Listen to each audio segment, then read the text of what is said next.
Can you believe it's the last day of February and we're about to have a pool party tonight for real? Like it's crazy. I'm gonna have like, I don't know, eight different 12-year-old girls over to the house to swim. Wild times, wild winter. Meanwhile, the Northeast, sorry, they're getting pounded by snow. It is what it is. All right, so here we are, last day of February, and we have great, wonderful news. Rates below six. Check out the 5.99 showing up at Mortgage News Daily. That is definitely down. We love it. You can see it now in graph form, how it's just been down, down, down, down, down. Admittedly, steeper than I thought. I thought it'd be a little slower than this, more gradual, but the month of February, boy, if every month be like that, we'd be back to threes in no time.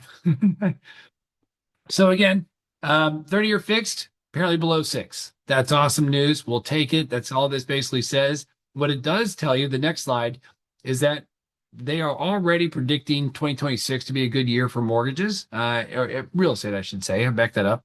But purchase business, I think they said is going to be up 4%. I've seen much bigger numbers in other places, but what I thought was interesting, and you don't need, it took me a second to understand the graph on the right or the table or matrix, whatever you want to call it. But basically, that last column, the projection is auto loans are going to be down. The origination of auto loans will be down, which is interesting, 1.5%.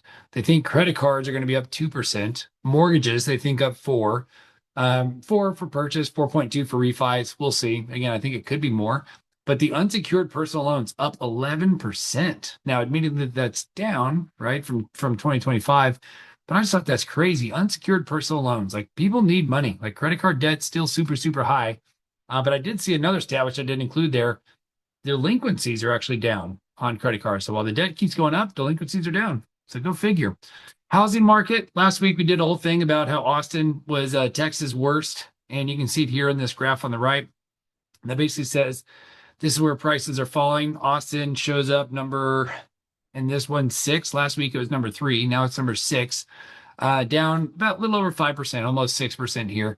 Texas, Dallas Fort Worth, rather, second to last, down at the bottom, down about 4%, 3.8. So is that right? Look, we see a lot of different numbers. The point is, prices are at least a little softer and better. And we got a couple graphs more to prove that. So Dallas, according to this study, so that we're down 1.5 5%, give or take. So it is one of the weaker ones amongst the 20. But guys, here's what I will tell you, and another graph's about to show it. Down 1.5 in this really bad market. It's really impressive that this is what we're down. And I will show you this as well. This is kind of the visual representation. So you got Dallas, Fort Worth, Austin there, and they're really kind of a darker pinkish, right? San Antonio and Houston. You can see the coast or the West Coast and the Southeast, if you will. But here's the part I want to make. Check this year over year shift, right? For the house prices. Look at the last, call it 2, 3 years. It's been pretty tight range. We haven't seen the wild swings. Yes, we saw a ton up in COVID, a ton down in terms of the pricing difference. And this is the change, right? This is the year over year shift. But point is, yeah, we're down 1.5%, 3%, whatever it is here in Dallas Fort Worth, but that's not that big a deal. And as rates start to come down, like we just showed you in the fives, it means prices will more than likely not only stabilize, but more than likely increase. Because what I predict is going to happen now that this 5 point whatever gets out there, we should, I think, have a good spring market, which will then take in and absorb the excess inventory that is a whopping 79 days sitting on the market. That's not that big a deal. I understand if you're selling a house, it may feel that way, but the reality is, I think the lower rates will just mean we get this excess inventory absorbed pretty quick. And unfortunately, builders don't just turn it on overnight. It takes a minute. So I do think we're going to see some appreciation here. Cancellation contracts. This is the best chart I've seen. I've seen different numbers, so I don't know how accurate this is, but supposedly in 2026 for the January, these are just Januaries, 13.7% of contracts fell out. I've always wondered what the average was, and that's why I'm showing this. Apparently, it's around 11 to 12%. So in these quote unquote terrible times, 2% higher. And again, I understand if you're selling a home, if you're a builder or a realtor or a mortgage person, it feels bigger.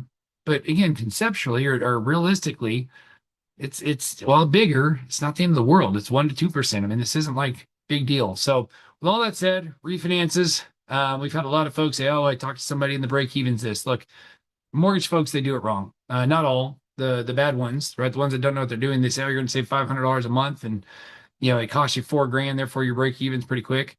It's not done right. the $500 a month, while that's your cash flow, it's not necessarily the savings. So if you want more information, I'm sure we'll put a link somewhere you can see this to figure out how to do your refinance right. Meme of the week. I gotta be honest, I didn't think the tagline was so funny so much as I just love the picture. Like, look at that Uno card. Draw four or more. I just thought the image was the most funny thing about that. And then lastly, as always, man, we love these testimonials. Tamara and Joel, shout out to both. We've all been together for 15 years, which is crazy to me. But anyway, I love this person that kind of joked about they had all their questions and they're very patient, which I can tell you those two people are very patient, more than me. And so I just want to say thank you to that for the shout out. And as always, you know what to do. Share, subscribe, all that fun stuff, and enjoy the rest of your weekend, right? It's Friday, so go enjoy the weekend. Again, pool party tonight. We're heating the hot tub, and wish me luck because it's a lot of girls that have over at your house. So all that's to say, enjoy the weekend, and when you think mortgage,